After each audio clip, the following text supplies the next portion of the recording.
نحمده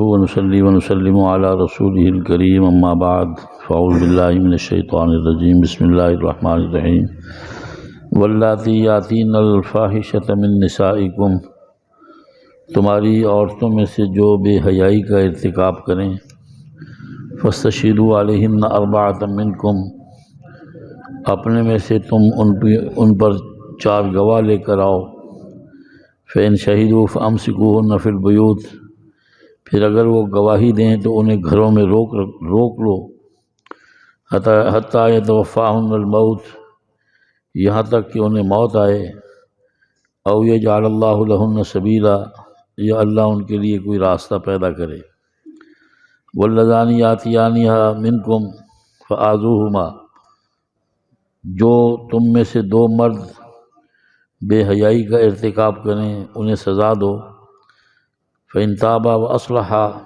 اگر وہ توبہ کر لیں اور اپنی اصلاح کر لیں، فأعرضوا عنہما، تو ان سے اعراض کرو، ان اللہ کان توابا رحیما، یقیناً اللہ توبہ قبول کرنے والا مہربان ہے، انما التوبۃ علی اللہ للذین یعملون السوء بجہالہ، یقیناً توبہ اللہ ان کی قبول کرتا ہے جو برائی کا ارتکاب نادانی کی بنیاد پہ کرتے ہیں، ثم یتوبون من قریب، پھر جلدی توبہ کرتے ہیں، فاولئک یتوب اللہ علیہم، یہی ہیں جن کی توبہ اللہ قبول کرتا ہے، وکان اللہ علیما حکیما، اللہ تعالیٰ جاننے والا دانا ہے، ولیست التوبۃ للذین یعملون السیئات، ان لوگوں کی توبہ جو برائی کا ارتکاب کرتے ہیں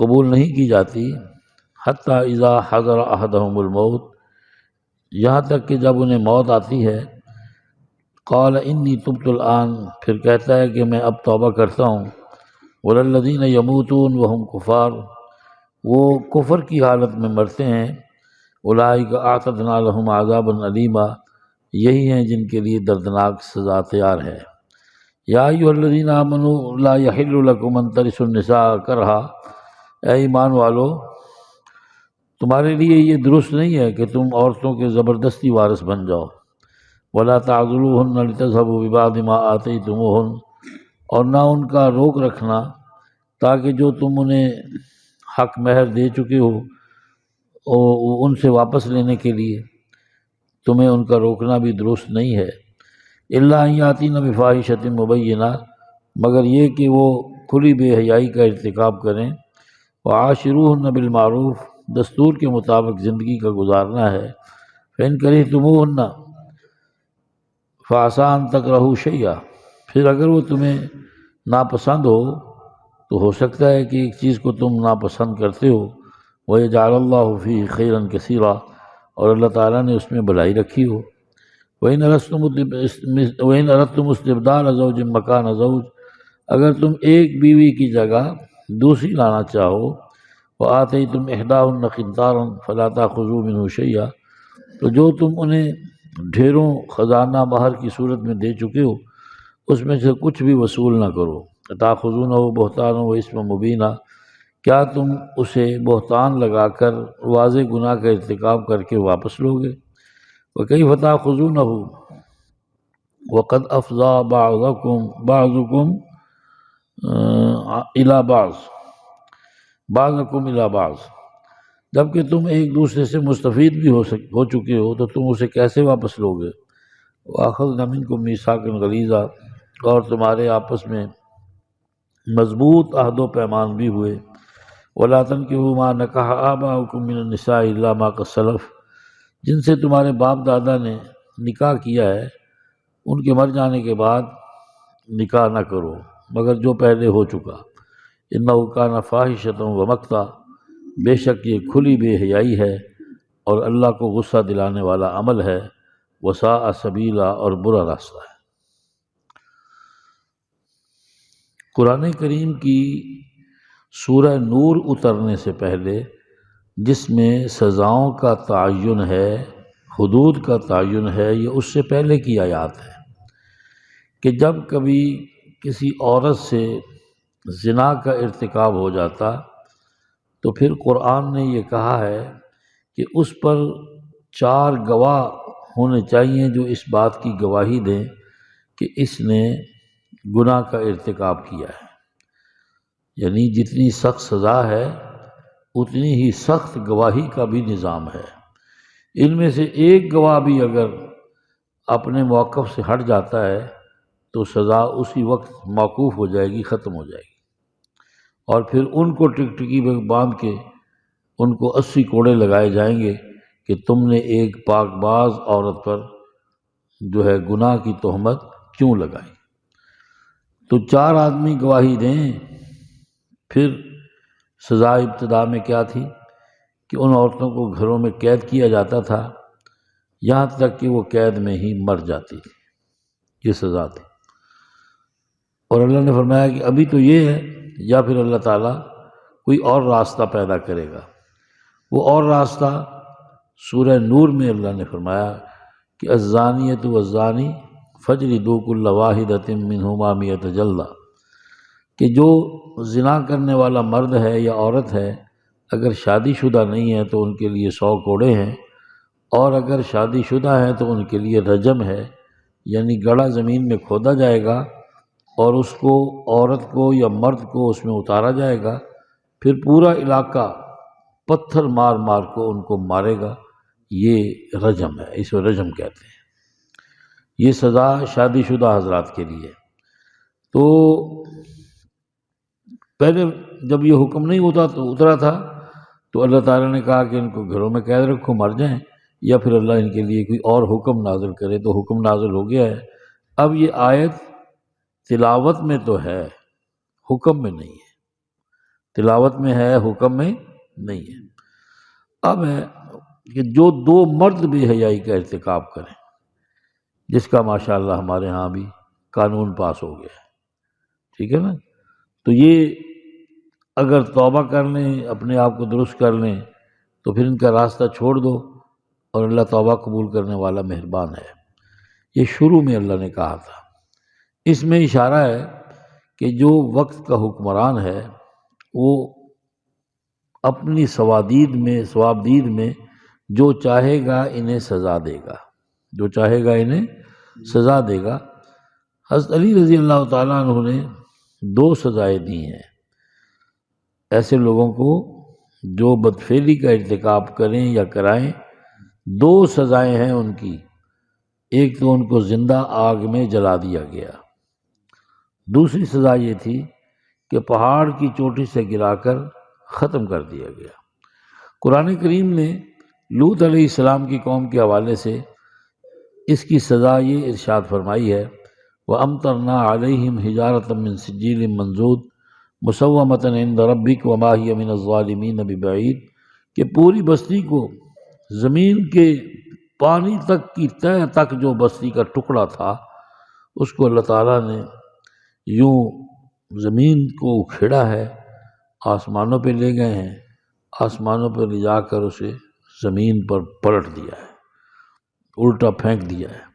اس کے بعد پھر ان پر پتھروں کا میਂہ برسا ہے، اور اللہ تعالیٰ نے اس قوم کو نشان عبرت بنا دیا۔ یہ 12ویں سپارے کی سورۃ ہود میں تفصیلی طور پر اس کا ذکر کیا گیا ہے۔ دیکھ لیں بھئی، آج طالبان نے بھی جو ہے اس رسم بد کو ختم کرنے کے لیے انہوں نے اپنے ملک میں جب یہ جرائم ہوئے ہیں، نیکسٹ یہ بھی تھوڑا عرصہ ہوا ہے، تو انہوں نے کرینوں پہ پھانسیاں دی ہیں، کرینوں پہ۔ اور افغانستان تو اس معاملے میں بڑا بدنام تھا کہ جو لڑکا انہیں پسند آ جاتا تو سردار باقاعدہ بارات لے کر اس کو بیانے کے لیے جاتا تھا، اس کے گھر والوں کو پیسے دیتا تھا اور اسے بلبل کا نام دیتا تھا۔ کیا نام؟ بلبل۔ اور جب اس سے دل بھر جاتا تو اس کی زندگی ختم کر دیتا، کہتا کہ یہ میں نے اس کے پیسے بھرے ہیں، اب یہ میرا دل بھر گیا ہے، اس کو زندگی اس کی ختم کر دیتا۔ یہ بڑی دیر تک رسم بد رہی ہے۔ اللہ تعالیٰ جزائے خیر دے طالبان کو کہ انہوں نے اس رسم کا خاتمہ جڑ سے اکھیڑ دیا ہے۔ کہ یہ نہیں ہوگا، اب یہ نہیں ہوگا اور نہیں ہو رہا۔ بھوکے مر رہے ہیں، نشے کی کاشت نہیں ہو رہی، بھوکے مر رہے ہیں، رسول اللہ صلی اللہ علیہ وسلم کے دین کے خلاف کوئی عمل انہیں برداشت نہیں ہو رہا، کہتے نہیں، جینا ہے تو نبی کی سنت کے تحت جینا ہے، قرآن کے حکم کے تحت جینا ہے، اور کفر ساری مراعات بھی دے اور دین بیچ کر دے کہ دین ہم بیچیں چھوڑیں پھر دے، تو کہتے ہیں کہ ہمیں ایسی مراعات کی ضرورت نہیں ہے۔ اللہ اکبر۔ اسی لیے اقبال نے کہا ہے نا، خود ہی نہ بیچ، یعنی ایمان کا سودا نہ کر، خود ہی نہ بیچ، فقیری میں نام پیدا کر، غربت کو اختیار کر لے، 4 ٹکے لینے کے لیے اپنے ایمان کا سودا نہ کرو۔ فرمایا کہ یقیناً اللہ ان کی توبہ کو قبول کرتے ہیں جو نادانی سے کوئی گناہ کر لیتے ہیں پھر جلدی توبہ کرتے ہیں، تو ان کی توبہ قبول ہے، اللہ جاننے والا دانا ہے۔ فرمایا ان لوگوں کی توبہ اللہ قبول نہیں کرتے جو ساری زندگی بے حیائی کا ارتکاب کرتے ہیں، جب موت کے حالات ان پہ آتے ہیں تو پھر کہتے ہیں اب میں نے مانا، اور اللہ فرماتے ہیں کہ وہ کفر کی حالت میں مر رہے ہیں، ان کے لیے دردناک سزا تیار ہے اور ان کی توبہ قبول نہیں ہے۔ موت کے آثار ظاہر ہونے سے پہلے پہلے توبہ کا دروازہ کھلا ہے، جب موت کے آثار نظر آ جائیں مرنے والے کو تو پھر توبہ کا دروازہ بند ہو جاتا ہے۔ اللہ اکبر۔ یہ دیکھو اللہ کی کرم نوازی ہے یار کہ ہر چیز کا دروازہ بند ہو جاتا ہے، رات کو آپ کے گھروں کے دروازے بند ہو جاتے ہیں، شام کے وقت تاجروں کی دکانوں کے دروازے بند ہو جاتے ہیں، ایک وقت آتا ہے کہ اللہ کے گھر بیت اللہ کا دروازہ وہ نہیں بند ہوتا، رسول اللہ صلی اللہ علیہ وسلم کا وہ جو روضہ اطہر ہے اس کا دروازہ بھی بند ہو جاتا ہے۔ ہاں؟ ہر چیز کے دروازے ہم آنکھوں سے دیکھتے ہیں بند ہو جاتے ہیں، لیکن توبہ کا دروازہ اللہ مرنے تک بند نہیں کرتے کہ میرے بندے کھلا ہے۔ اللہ اکبر۔ ادی راتی رحمت رب دی، دن دی ہے آوازہ، معافیاں منگن والے ہیں تائیں کھلا ہے دروازہ۔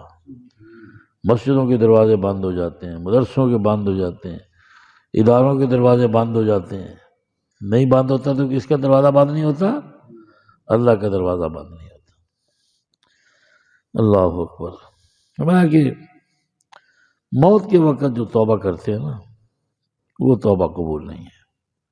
میں نے پہلے بھی ایک دفعہ عرض کیا تھا کہ ہڑپا میں مولانا ولی محمد صاحب ہمارے فاضل دیوبند بزرگ تھے، بڑے اللہ والے تھے، بڑے کشف والے تھے، قبر پہ تھوڑی دیر بیٹھ کے بتا دیتے کہ اللہ اس کے ساتھ کیا معاملہ کر رہا ہے، یہ جنت کے نعمتوں میں ہے یا دوزخ کی سزاؤں میں ہے۔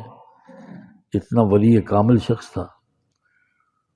تو بہت بڑی ایک طائفہ بد کردار عورت وہ مشہور تھی ادھر ہڑپے میں، وہ فوت ہوئی نا، تو ان کے مریدوں نے ایسے پوچھ لیا کہ حضرت اس کا کیا بنا؟ کہنے لگے کعبے کی تعظیم کرنے پر بخشی گئی۔ کیا فرمانے لگے؟ کعبے کی تعظیم کرنے پر بخش دی گئی۔ لوگ اس کی آپس میں لوگ کہنے لگے نہ اس نے عمرہ کیا، نہ حج کیا، نہ کبھی نماز پڑھی، کعبے کی تعظیم کب کر لی اس نے؟ کچھ تو کہنے لگے بابے دی عمر زیادہ ہو گئی ہے تو ساڈا پیر، پر پٹھیاں گلاں کرن لگ پیا۔ کی کرن لگ پیا؟ پٹھیاں گلاں کرن لگ پیا، یہ عقل خراب ہو گئی، سٹھیا گیا۔ کیا ہو گیا؟ سٹھیا گیا۔ کچھ لوگ ہوتے ہیں جو تھوڑا سا تحقیق بھی کر لیتے ہیں۔ کسی نے کہا کہ اس کی خادمہ سے رابطہ کرنا چاہیے کہ اس کا آخری وقت کیسے آیا ہے۔ اس سے پوچھنے لگے جا کے بی بی تیری مالکن کا آخری وقت جو آیا کیسا آیا؟ کوئی نماز پڑھتی تھی کہ نہیں؟ کبھی قرآن پڑھا کہ نہیں؟ تو کوئی اور کچھ بھی نہیں، میں اسے اپنے ہاتھ سے کھلاتی تھی، پیشاب وغیرہ کراتی تھی، تو اور کچھ بھی نہیں تھا، وہ تو کچھ کے کپڑے بھی پاک نہیں ہوتے تھے۔ اچھا، کبھی دعا مانگی ہو؟ نہیں۔ پھر کیا لگی، ہاں ایک دفعہ ایسے ہوا کہ میں غلطی سے میں نے اس کا منہ پیشاب کے وقت، پیشاب اسے آیا تھا، میں نے پیشاب کے وقت اس کا منہ قبلے کی طرف کر دیا، تو اس نے میرے آگے ہاتھ جوڑ دیے اور رو کے کہتی ہے ساری زندگی اس کعبے والے کی نہیں مانی، ساری زندگی اس کعبے والے کی نہیں مانی۔ بیٹی میں مجبور ہوں، میں اپنا رخ ادھر ادھر نہیں کر سکتی، ہاتھ جوڑ دیے۔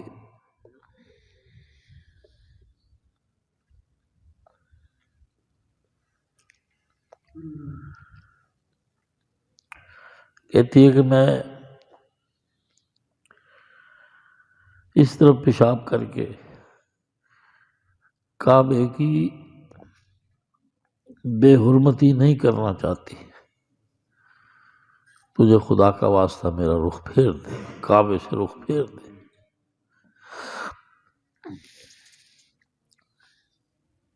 کہتی بس یہی تھا، میں نے اس کا رخ پھیر دیا۔ اللہ کو یہ عمل اتنا پسند آیا کہ اس کی زندگی کی ساری برائیاں، خرابیاں، بدکاریاں مالک ہے نا، معاف بھی کر لی اور اپنے بندے کو اس کا انجام بھی دکھا دیا۔ جب یہ لوگ حضرت مولانا ولی محمد صاحب کے پاس آئے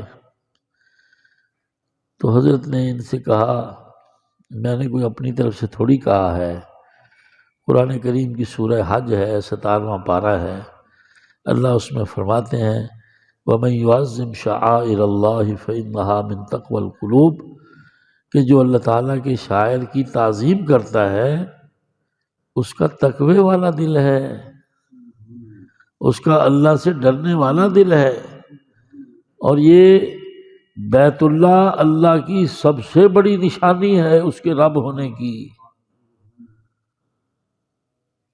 ادھر منہ کر کے تھوکنا منع ہے، تھوکنے سے پہلے دیکھا کرو قبلے کی سمت تو نہیں ہے۔ کعبے کی طرف پاؤں پھیلانا منع ہے، کعبے کی طرف منہ کر کے پیشاب کرنا منع ہے۔ یہ آداب ہیں بیت اللہ کے، اللہ اس کے ادا کرنے کی توفیق دے۔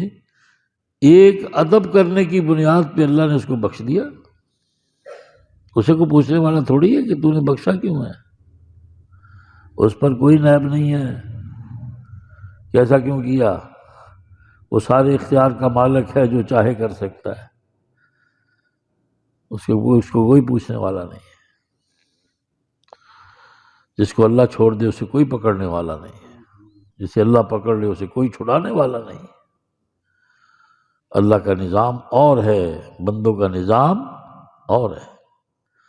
وہ معافی دے کے خوش ہوتا ہے۔ حضور نے نہیں فرمایا کہ ایک کنجری نے کتا تڑپتا دیکھا تو اپنے گلے سے دوپٹہ اتارا، اس کی رسی بنائی، اپنے پاؤں کے جوتے کو اس نے ڈول برتن بنایا اور نیچے جھک گئی، گرنے کے قریب ہو گئی، اس نے اپنے اس جوتے میں پانی بھرا، کتے کو پلایا۔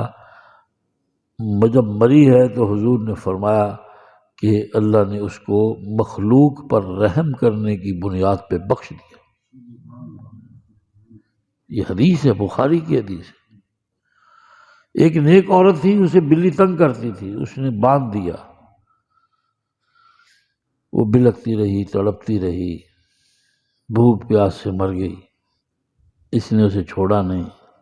جب مری ہے تو اللہ نے کہا مجھے نہیں چاہیے تیری تہجدیں، تیری عبادتیں، ریاضتیں، تیری نیکیوں کی ہمیں ضرورت نہیں ہے۔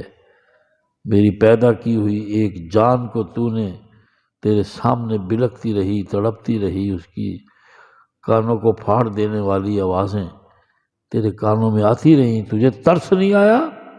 فرشتوں اٹھاؤ اسے جہنم میں ڈال دو، ہمیں اس کی اعمال کی ضرورت نہیں ہے۔ یہ میں نہیں کہہ رہا، یہ رسول اللہ صلی اللہ علیہ وسلم فرما رہے ہیں۔ جانوروں پر بھی رحم کرنے سے جنت ملتی ہے، جانوروں سے پیار کرنے میں بھی جنت ملتی ہے، خیال کرنے سے بھی جنت ملتی ہے۔ اللہ اکبر۔ بس دعا کرو اللہ کو ہم پسند آ جائیں کسی بھی ایک عمل سے۔ فضل سے بیڑے پار ہونے ہیں، عمل کرنے کا حکم ہے، بیڑا فضل سے پار ہونا ہے۔ یہ حکم ہے کہ ایمان کے بعد عمل کرتے رہو، لیکن عمل پہ ڈیپینڈ نہیں کرنا۔ میں نے بڑی نمازیں پڑھ لی، قربانیاں کر لی، مجھے یہ میں نے کر لیا، وہ کر لیا، اب کیسے بخشش نہیں ہوگی، یہ نہیں سوچنا۔ حضور سے کسی نے کہا یا رسول اللہ عمل سے بخشش ہوگی آپ کی بھی؟ میں ہاں، عمل سے نہیں، اللہ کے فضل سے ہوگی، اور میں محمد بھی اللہ کے فضل سے بخشا جاؤں گا۔ اللہ اکبر۔ فضل مانگا کرو اللہ سے۔ تو میں تمہارا عورتوں کا زبردستی وارث ہونا درست نہیں ہے، نہ ان کو نکاح میں رکھنا کہ وہ تمہیں حق مہر کے پیسے واپس کریں، اس لیے روکا نہ کرو، اور بے حیائی کا اگر ارتکاب کریں تو پھر انہیں دستور کے مطابق کھانا کپڑا دینا ہے تم نے۔ اور میں یہ کوئی ضروری نہیں ہے کہ جو عورتیں تمہیں پسند نہ آئیں تو وہ نصیب میں بھی بری ہوں۔ ہو سکتا ہے اللہ تعالیٰ نے جس کو تم ناپسند کرتے ہو اس میں بہت بڑی بھلائی رکھی ہو، اس میں خیر رکھی ہو، اس کا نصیب اعلیٰ ہو۔ اس لیے سیرت کو دیکھا کرو، صورت کو۔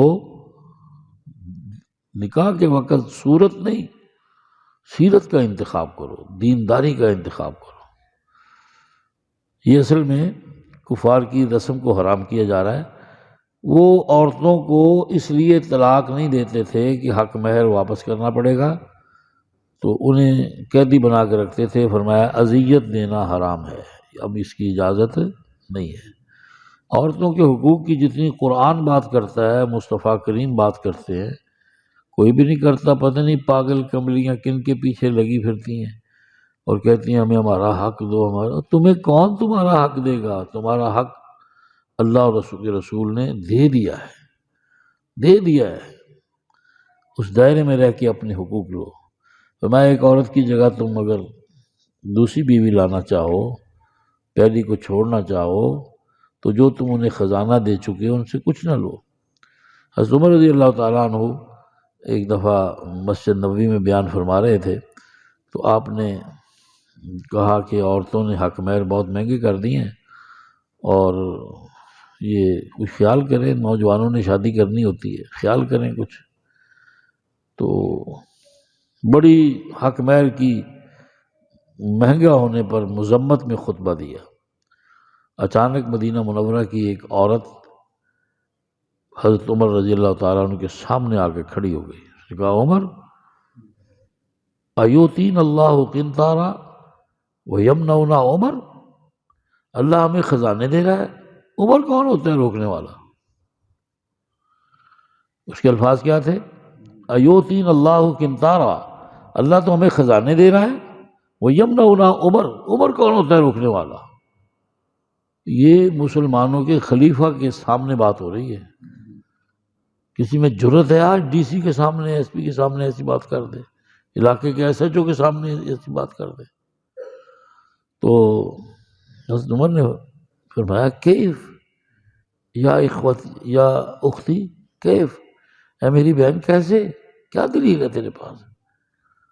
اس نے قرآن کی یہی آیت پڑھی، ان اردتم استبدال زوج مکان زوجہ آتیتم احداہن قنطارا فلا تأخذوا منہ شیئا اتأخذونہ بہتانا واثما مبینا۔